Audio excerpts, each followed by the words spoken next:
এটা কথা মই কৈছোঁ, গুৰুই যিটো কয় আখৰে আখৰে পালন কৰিব, কিন্তু নহ'লে বিপদ, মহা বিপদ হ'ব। প্ৰভু ঈশ্বৰে ক'লা তুমি ডাক্তৰক দেখুৱাই থৈ ঘৰত যোৱা।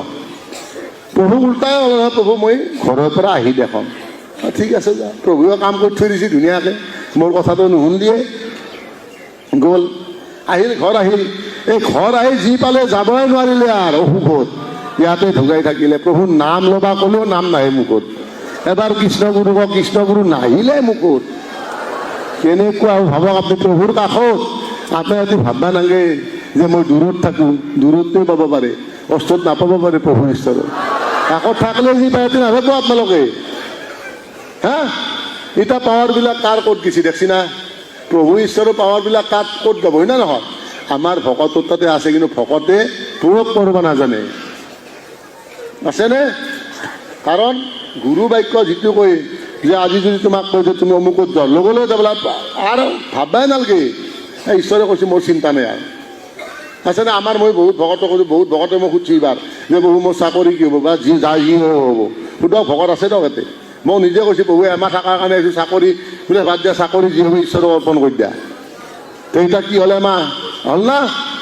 এমাহ এতিয়া চাকৰিত জোন কৰিব, একো কোৱা নাই, কোনো একো কোৱা নাই। কিনকে ক'ব? কাৰণ তাৰ তাতেতো ঈশ্বৰ আছে নে নাই? যিজনে ক'ব অফিচাৰ, সেইজনতো ঈশ্বৰ আছে। হা গতিকে আজি এমাহ ইমান কষ্ট কৰি গোটেই ভকতখিনি, মই কৈছোঁৱে ভকতৰ সমান প্ৰাণ নাই বুলি কৈছে, যে ভকতে মহাপ্ৰাণ, গুৰুৰ মহাপ্ৰাণ হ'ল ভকত। গতিকে এনেহেন ভকত আজি চাওক ইমান ভকত হৈছে।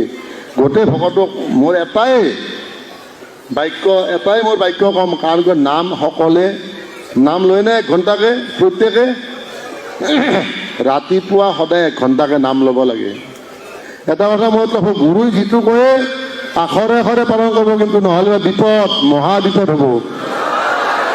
প্ৰভু ঈশ্বৰে ক'লা তুমি ডাক্তৰক দেখুৱাই থৈ ঘৰত যোৱা। প্ৰভু উল্টাই হ'ল নহয়, প্ৰভু মই ঘৰৰ পৰা আহি দেখাম।